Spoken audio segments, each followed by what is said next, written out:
Peggy 16.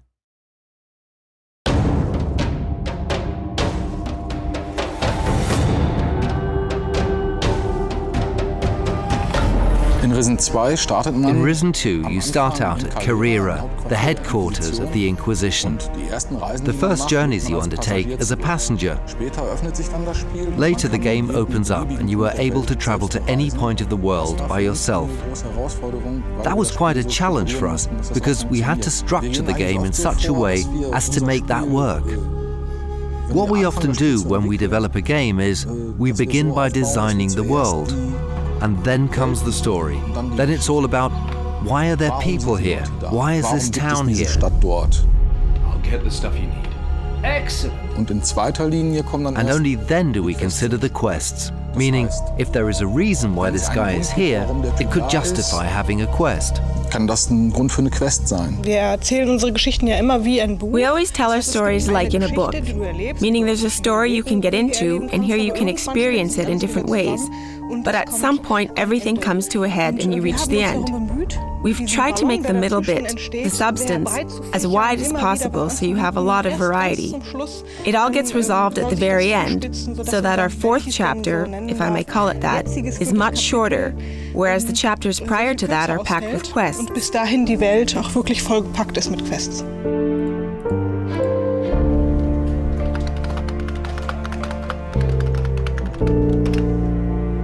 Ich sitze hier gerade am Infomanager und schreibe Dialoge. Und weil wir halt ein Rollenspiel machen, haben wir immer ziemlich viele. Das werden bei Risen 2 ungefähr 150.000 gesprochene Wörter sein, die wir haben. Alle Dialoge haben wir hier sortiert. Zum Beispiel habe ich hier eine Choice vom Stahlbart, wenn er den Spieler trifft. Dann, der Spieler ist zusammen mit seiner Tochter unterwegs und er fragt ihn halt, welchen Weg hast du genommen, um mich zu finden? And you were in Puerto Sacarico. Which path did you take? Und der Spieler kann dann halt sagen, entweder ich bin über den Pass gegangen oder ich bin durch den Dschungel gegangen. So, und je nachdem, was ich ihm jetzt sage, kriege ich dann entweder schon einen Bonuspunkt bei ihm oder nicht. The pass. The longer and safer path. And it still gets you to the same place. Also was ich sehr schön finde, ist auch nur ein Detail, ist, dass es egal ist, was du ihm sagst, er gibt dir auf jeden Fall einen mit. Ne, wenn du sagst, ich bin den gefährlicheren Weg gegangen, dann sagt er halt, du hast meiner Tochter Gefahren ausgesetzt. Wenn du sagst, ich bin den sicheren Weg gegangen, dann sagt er halt, was bist du denn für eine Lusche? Ne? Also du kannst es ihm in beiden Fällen eigentlich nicht recht machen, aber es hat dann doch noch irgendwo eine Auswirkung. War der Charakter? We decided to get away from the old system of character development. The one with the skill points and different character levels, where you could do level-ups and get your skill points. Level-ups machen, dann bekam man Lernpunkte. Now you can spend the adventure points you receive for your quests right away. Abenteuerpunkte, die man für seine Quest Every player can determine the fundamentals of his or her character himself. But we left the learning mechanism for skills in place. Ist bei den Skills noch so geblieben.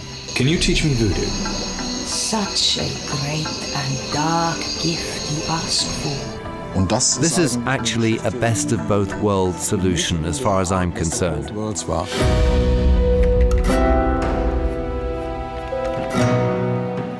Der Aufbau der Skills, das steht nicht direkt am Anfang der Entwicklung fest. Das ist etwas, was sich über die 2-3 Jahre entwickelt, weil man feststellt, Sachen funktionieren nicht so, wie man es sich gedacht hat.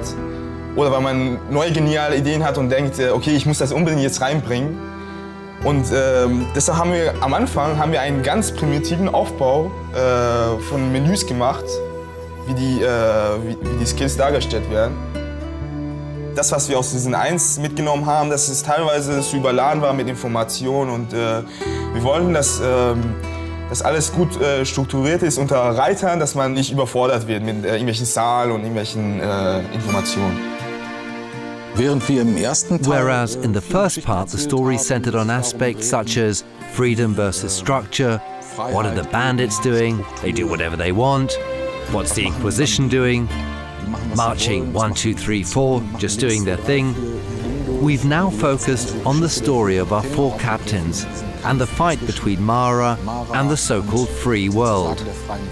And from this conflict, we've developed our stories and our quests. zusammen.